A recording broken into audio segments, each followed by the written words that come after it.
Excellency David Hurley, Governor General of Australia, and First Lady Linda Hurley, Their Excellencies, Special Envoys, and Heads of Delegations, His Excellency, Most Reverend Charles John Brown, and the esteemed members of the Diplomatic Corps, Vice President Sara Duterte,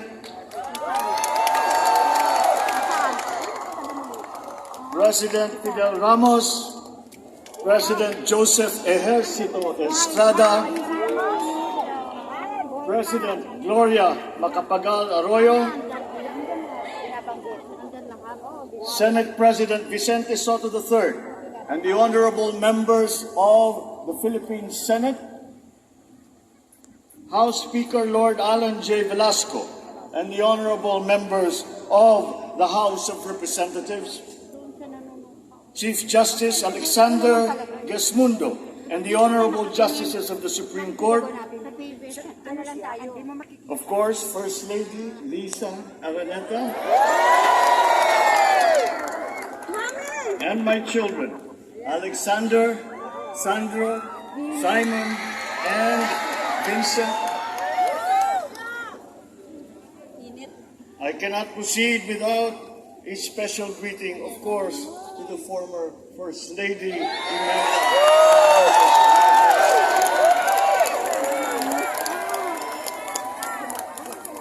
other distinguished guests, ladies and gentlemen, my friends, ang aking minamahal na mga kababayan, magandang tanghali po sa inyong lahat. This is a historic moment for us all. I feel it deep within me. You, the people, have spoken, and it is resounding. When my call for unity started to resonate with you, it did so because it echoed your yearnings, mirrored your sentiments, and expressed your hopes for family, for country, and for a better future. That is why it reverberated and amplified as it did, to deliver the biggest electoral mandate in the history of Philippine democracy.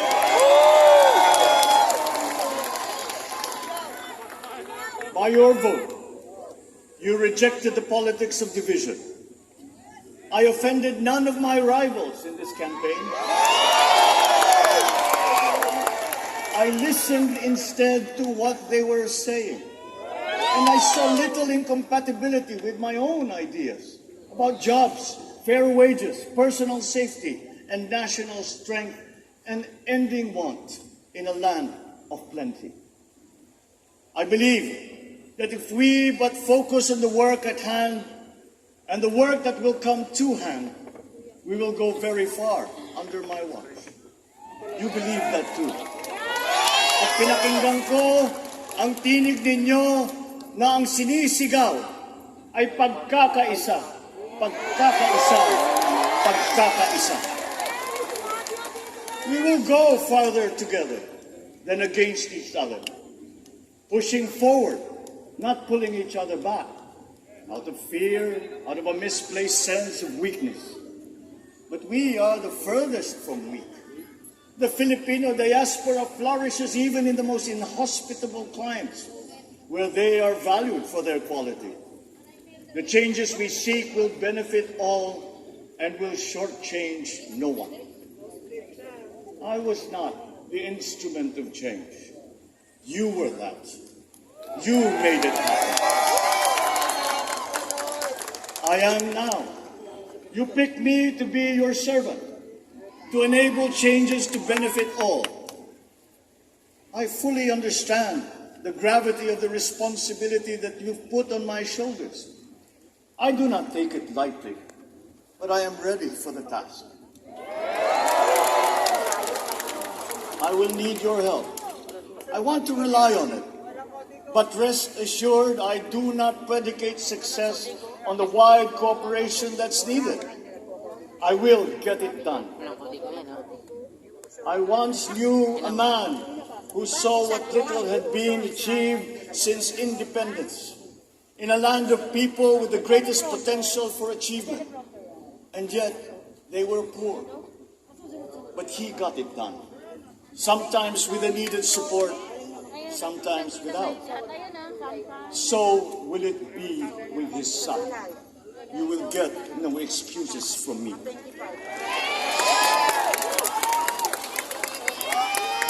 I am here not to talk about the past. I am here to tell you about our future. A future of sufficiency, even plenty, of readily available ways and means to get done what needs doing. By you, by me. We do not look back, but ahead. Up the road that we must take to a place better than the one we lost in the pandemic. Gains made and lost, opportunities missed, well-laid plans superseded by the pandemic. Indeed, ours was the fastest growing economy in ASEAN by ways now outdated. We shall be again by a radical change in the way the world must now work to recover what we have lost in that fire and move on from there. We face prospects of the spread of the war abroad, of which we are totally blameless.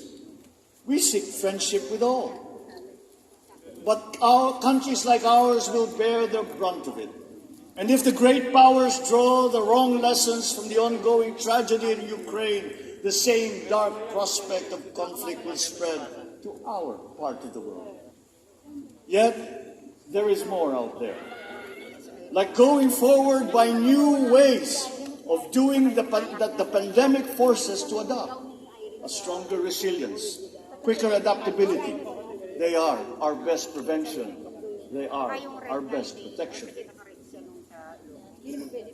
Quiet reflection in a rough and tumble campaign of a breadth and intensity never experienced revealed some of them, such as the willingness to listen despite the noise, the hesitation to quarrel over differences, and to never, ever give up hope of reconciliation. These gave me the peace to ponder deeper. There are hints of a road not taken that could get us out of here quicker to something better, something less fragile. There is also what you, the people, did to cope. But this time empowered by new techniques and more resources. You got by, getting some of what you needed with a massive government help. And for this, I thank my predecessor for the courage of his hard decisions. But there is a way to put more means and choices in your hands. I trust the Filipino. Imagine how much more you'd achieve if government backstops instead of dictating your decisions. Always there to pick you up when you fall. Giving what you need to get past a problem. Imagine if it invested in your self-empowerment to bring it closer to taking on whatever challenges come.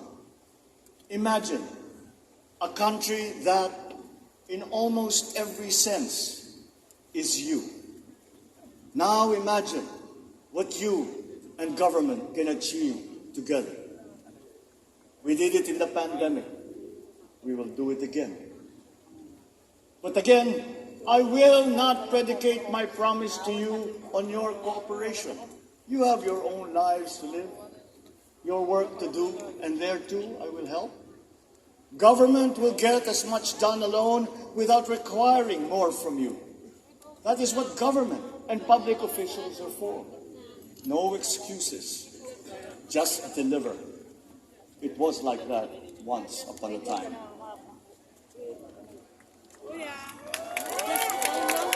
I did not talk much in this campaign. I did not bother to think of rebutting my rivals. Instead, I searched for promising approaches better than the usual solutions. I listened to you. I did not lecture you who has the biggest stake in our success. And the forthcoming State of the Nation will tell you exactly how we shall get this done. In this fresh chapter of our history, I extend my hand to all Filipinos. Come, let us put our shoulders to the wheel and give that wheel a faster turn to repair and to rebuild and to address challenges in new ways to provide what all Filipinos need, to be all that we can. We are here to repair a house divided, to make it whole, and to stand strong again in the bayanihan way, expressive of our nature as Filipinos. We shall seek, not scorn, dialogue. Listen respectfully to contrary views. Be open to suggestions coming from hard thinking and unsparing judgment. But always from us, Filipinos. We can trust no one else when it comes to what is best for us. Past history has often proven that. Solutions from outside divided us. None deepened our understanding. They were always at our expense. Never forget, we are Filipinos. One nation, one republic, indivisible. We resisted and never failed to defeat foreign attempts to break up our country in my father's watch. His strongest critics have conceded that. So let us all be part of the solution that we choose. In that lies the power to get it done. Always be open to differing views, but ever united in our chosen goal. Never hesitating to change it, should it prove wanting. That is how agile, resilient republics are made. Our future we decide today. Yesterday cannot make that decision anymore, nor can tomorrow delay it. The sooner we start, the surer and quicker the prospect of achieving our future. These are troubling times. What's happening to others can happen to us, but it will not. We see what's happening. We are witness to how it is being stopped, and we have seen the glory that crowns struggle against all odds. Giving up is not an option. We've been through times of bitter division, but united, we came through to this when it shall begin again, but better. The campaigns I've run have taken me here where I stand today. I listened to you, and this is what I have heard. We all want peace in our land. You and your children want a good chance at a better life in a safer, more prosperous country. All that is within reach of a hard-working, warm, and giving race. Your dreams are mine. Pangarap nyo ay pangarap ko. How can we make them come true? How can we do it together? But I will take it as far as anyone with the same faith and commitment can, as if it depended entirely on himself. Sa pangarap na maging mapayapa ang ating bansa, ang pangarap nyo ay pangarap ko. Sa pangarap na maging maunlad ang ating bansa, ang pangarap nyo ay pangarap ko. At sa pangarap na maging mas masinag ang kinabukasan natin at ng ating mga anak, ang pangarap nyo ay pangarap ko. We are presently drawing up a comprehensive, all-inclusive plan for economic transformation. We will build back better by doing things in the light of the experiences that we have had, both good and bad. It doesn't matter. No looking back in anger or nostalgia. In the road ahead, the immediate months will be rough, but I will walk that road with you. The pandemic ravaged bigger economies than ours. The virus is not the only thing to blame. What had been well built was torn down. we will build it back better. The role of agriculture cries for the urgent attention that its neglect and misdirection now demands. Food self-sufficiency has been the key promise of every administration. None but one delivered. There were inherent defects in the old ways and in recent ways too. The trade policy of competitive advantage made the case that when it comes to food sufficiency, a country should not produce but import what other countries make more of and sell cheapest. Then came Ukraine. The most vulnerable when it comes to food are the countries furthest away from the continent, those bearing no blame for provoking it. Yet they face the biggest risk of starvation. If financial aid is poured into them, though it never is, there is nothing to buy. Food is not just a trade commodity. Without it, people weaken and die. Societies come apart. It is more than a livelihood. It is an existential imperative and a moral one. An agriculture damaged and diminished by unfair competition will have a harder time, or will have no prospects at all of recovery. Food sufficiency must get the preferential treatment the richest free trade countries always gave their agricultural sectors. Their policy boils down to don't do as we do. Do what we tell you to. I am giving that policy the most serious thought if it doesn't change or make more allowances for emergencies with long-term effects. There is a parallel problem in our energy supply. Sufficient fossil fuel-free technology for whole economies has yet to be invented. And it is not seriously tried by rich countries. Again, consider the response of the richest countries to the war in Ukraine. But surely, a free world awash with oil can assure supplies. Or we will find a way. We are not far from oil and gas reserves that have already been developed. What we teach in our schools, the materials used must be rethought. I am not talking about history.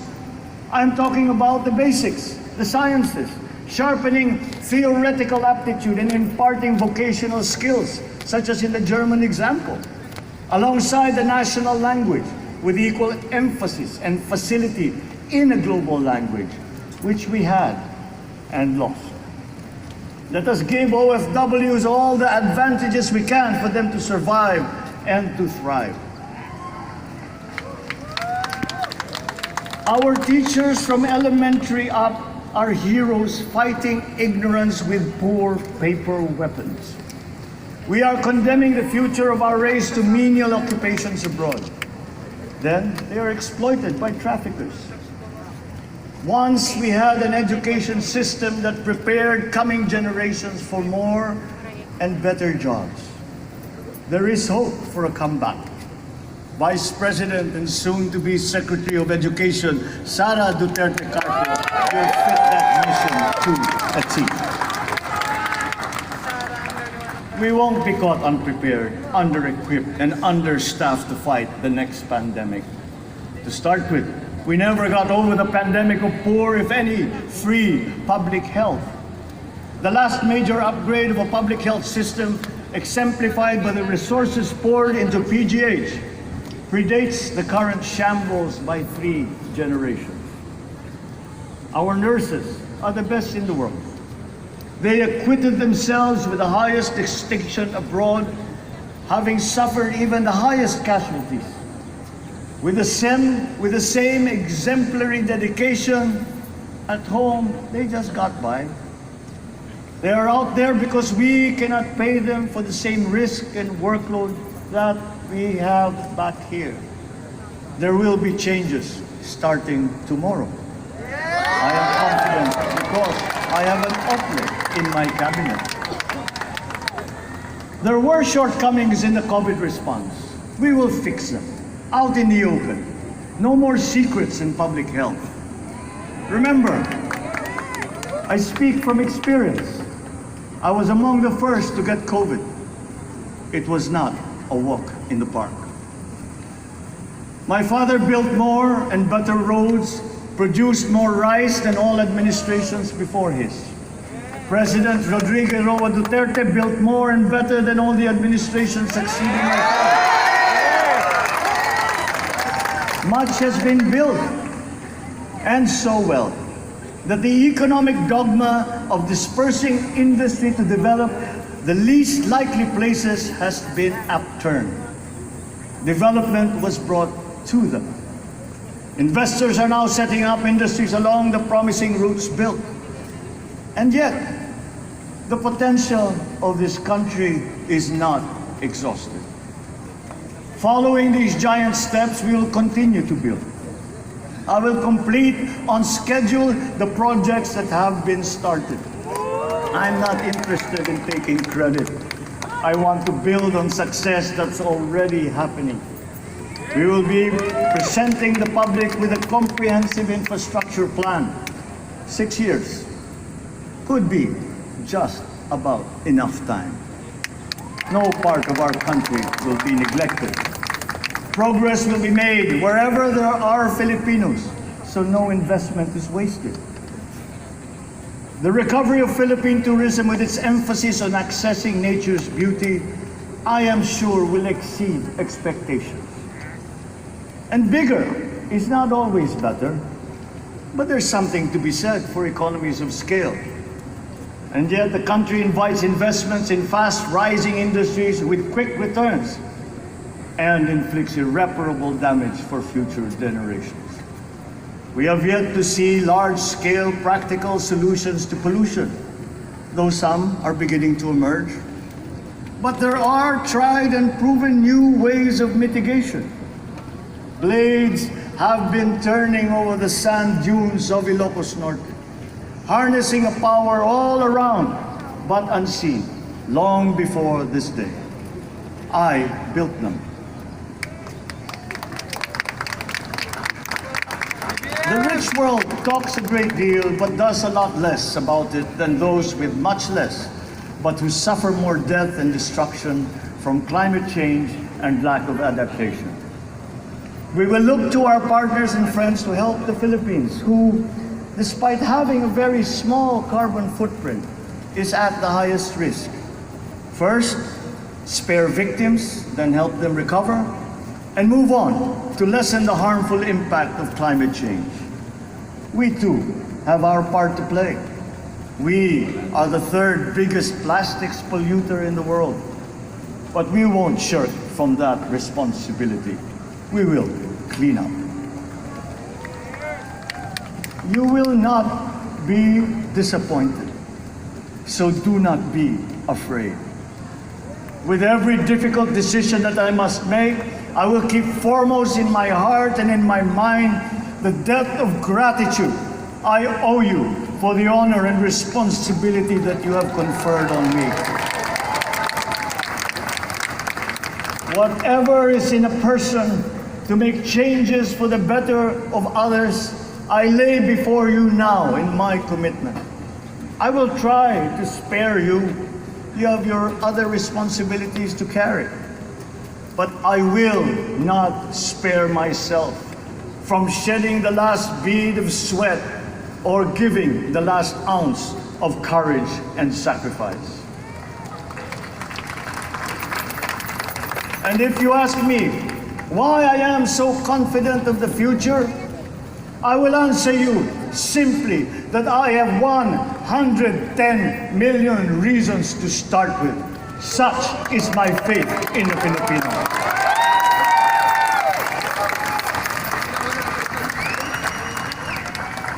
Believe, have hope. The sun also rises like it did today and as it will tomorrow. And as surely as that, we will achieve the country all Filipinos deserve. God bless the Philippines. God bless our work.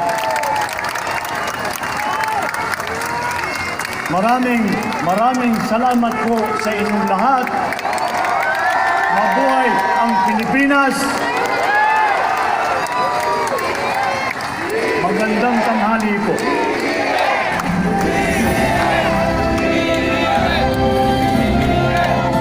Excellencies, ladies and gentlemen, the President of the Republic of the Philippines, President Ferdinand Romualdez Marcos Jr.